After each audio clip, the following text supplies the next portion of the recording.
Well, the other big story today, the University of Kentucky is looking for a new football coach after Mark Stoops was officially fired this morning. Most fans saw it coming after the Cats were shredded by arch rival Louisville 41-0 Saturday. Sports director Kent Spencer joins us with the latest. And Kent, in the press conference right after the loss to Louisville, Stoops spoke like he still was going back to a job. So that was a little unusual. Yeah, but if you really looked at what he was saying, he just wanted his money deep down on this one, Connie, and I think that's the key here. I honestly think he didn't know, but he could tell that, like I said, he wanted his money. Stoops stated several times throughout this season he put himself in this very position. Most believe when Kentucky went on a 3-game winning streak in the middle part of the season with wins over Auburn, Florida, and Tennessee Tech, Stoops had bought himself another year, and everything appeared to be heading in that direction. And then the final 2 games occurred. Blowout losses to Vanderbilt and Louisville, most notably how Kentucky played in each game. That being said, here's what Stoops had to say after Saturday's loss in the battle for the Governor's Cup when asked if he'd walk away. I'm going to be here as far as I'm concerned. Now, I can't control what, decisions that are made. If you're asking me, I mean, that said 0. 0 means 0. 0% chance I walk away.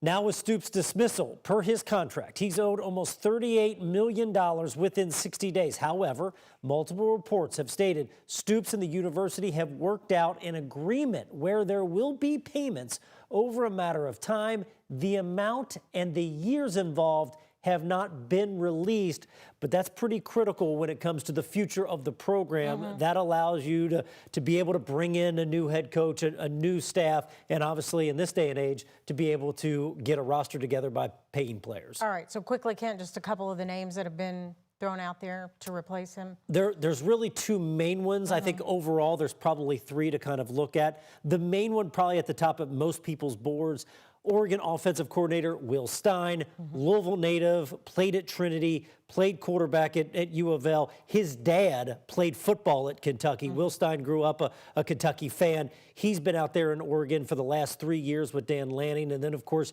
you have Brian Hartline, who is the offensive coordinator at Ohio State. He also has a Kentucky connection. Now, Brian Hartline played at Ohio State, just took over play calling duties for Ryan Day this season. But his younger brother, Mike Hartline, played quarterback for Rich Brooks at Kentucky, and then, of course, Joker Phillips when he took over as head coach. So he has a little bit of a Kentucky connection. The last being UNLV head coach Dan Mullen, who previously was at Florida. Before that, he was at Mississippi State. And this happens quickly, you think? Yeah. National Signing Day is Wednesday. Right. The feeling is that they should have an announcement or possibly a coach in place, but as early as maybe tomorrow. Okay. So this could happen quick. All right, another busy day for you. Thank you, Kent. Well, this year's freshman class at UK would have been around 5 years old when someone other than Stoops led the football program. These are students used to seeing a competitive Kentucky team, good enough that a win against Florida just doesn't mean what it used to. But the last loss, 41-0 to Louisville, means a missed bowl game, and many fans ready to turn the page on Stoops.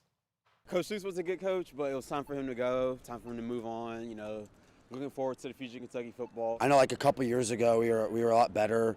I just don't think football is like the main sport here. Obviously, I think it's basketball, and even that right now, I think we're kind of underperforming too. Since this year's senior class stepped on campus in 2022, the football team has won 23 games and lost 27. Well, Ken Spencer and Doug Proffitt will have a deep dive on Stoops' firing later tonight. You can watch it exclusively on the free WHS 11 Plus app starting at 9 o'clock.